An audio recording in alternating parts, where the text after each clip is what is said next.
आपका दिसंबर का first week आ चुका है।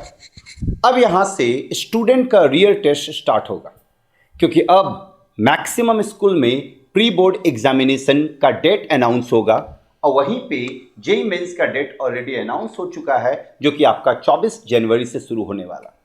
तो यहाँ पे स्टूडेंट के मन में दो दुविधा रहता है, एक कि वो प्री बोर्ड एग्जाम के लिए जाएं या एक वो जेई एग्जाम के लिए जाएं। इस कंफ्यूजन के चक्कर में स्टूडेंट का एग्जामिनेशन खराब चला जाता है जेई मेंस में, या फिर जेई मेंस में उनका 25 से 30 नंबर पे इफेक्ट पड़ जाता है।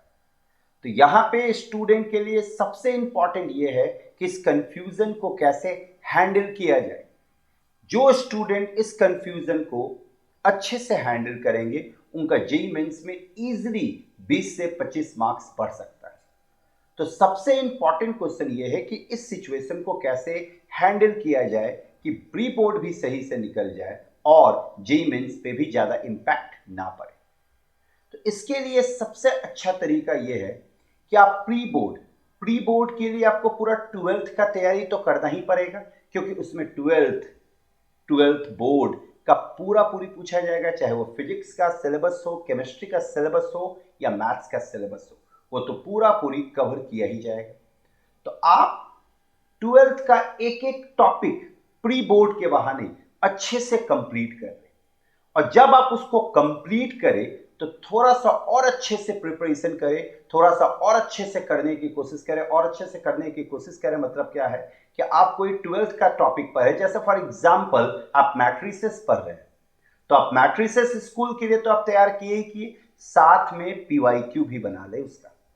एप्लीकेशन ऑफ डेरिवेटिव आप पढ़े, स्कूल के लिए आप कर ही लिए प्रिपेयर, साथ में आप पीवाईक्यू भी बना ले। अब चूंकि जो सिलेबस है वो स्कूल और जेई मेंस का सिलेबस ऑलमोस्ट सेम है, तो आप ये चीज बहुत आसानी से कर सकते हैं फिजिक्स, केमिस्ट्री और मैथ्स में। उसके बाद आपका कुछ एक्स्ट्रा सब्जेक्ट होता है, जैसे इंग्लिश हो गया, किसी बंदे का हिंदी है, किसी बंदे का आईपी है, किसी बंदे का फाइन आर्ट्स है या फिजिकल एजुकेशन है। आप उस पर थोड़ा कम टाइम दें। अगर उसमें प्री बोर्ड में आपका मार्क्स कम भी आ जाता है तो उससे जेई में मतलब उससे बोर्ड पे कोई इंपैक्ट नहीं पड़ेगा। आप बोर्ड के टाइम में उसको ठीक कर सकते हैं। अभी आप प्री बोर्ड में फोकस करें कि आप बोर्ड में भी मतलब प्री बोर्ड के एग्जामिनेशन में मैथ्स में, फिजिक्स और केमिस्ट्री में 100% नंबर लाने का, और साथ में कोई भी चैप्टर जब पढ़े तो आप थोड़ा सा पीवाईक्यू लेवल भी बना दें, और थोड़ा सा आपको मतलब अपने प्रति कॉन्फिडेंट होना पड़ेगा।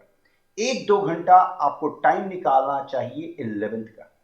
थोड़ा सा आप अपने पढ़ाई को बढ़ा दो। ऑब्वियस सी बात है, आपको पढ़ाई का जो टाइम है उसको बढ़ाना चाहिए, क्योंकि अब आपके सामने 2 एग्जामिनेशन सामने खड़ा है, एक प्री बोर्ड का और एक जेई मेंस का। 2 घंटा आप एक्स्ट्रा एफर्ट लगाएं, जिससे आप 11th के चीजों को रिवीजन में डालें।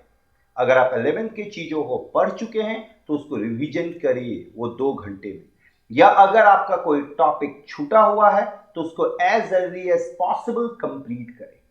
या फिर प्री बोर्ड आपका समाप्त होने के बाद भी आपके पास 10 से 15 दिन जरूर टाइम रहेगा, उसमें भी आप समाप्त कर सकते हैं 4-5 दिन। लेकिन जेई मेंस के 8-9 दिन पहले आपको पीवाईक्यू लगाना है, और 8-9 दिन पहले तक आपका सारा प्रिपरेशन हो जाना चाहिए कि लास्ट में 8 से 9 दिन आप पीवाईक्यू लगा पाए। तो ये ध्यान में रखें, प्री बोर्ड और जेई मेंस, प्री बोर्ड और जेई मेंस को आराम से हैंडल करें, थोड़ा प्लानिंग के साथ हैंडल करें, क्योंकि हर स्टूडेंट का सिचुएशन अलग होता है। कोई 11th प्रॉपर रिवाइज कर लिया होगा तो किसी का 11th का कुछ टॉपिक छूटा हुआ होगा, या कोई बंदा ऐसा भी होगा जो 11th कुछ भी नहीं किया होगा। तो आप अपने अकॉर्डिंग अपने आप को देखते हुए प्लानिंग करें, और प्लानिंग ऐसा होना चाहिए कि आप जेई मेंस में 90 नंबर के आसपास एटलीस्ट पहुंच जाए, अगर आप कुछ नहीं किए तो। क्योंकि 90 नंबर के आसपास अगर आप पहुंचते हैं मतलब आप 90 परसेंटाइल के आसपास आ जाएंगे। और अगर आपका प्रिपरेशन अच्छा है, अगर आप अच्छे से प्रिपेयर किए हुए हैं 11th का, 12th का, तब तो फिर आप सब के लिए जाएं और कंप्लीट क्वेश्चन बनाने के लिए जाएं, फिजिक्स, केमिस्ट्री और मैथ्स सबके लिए।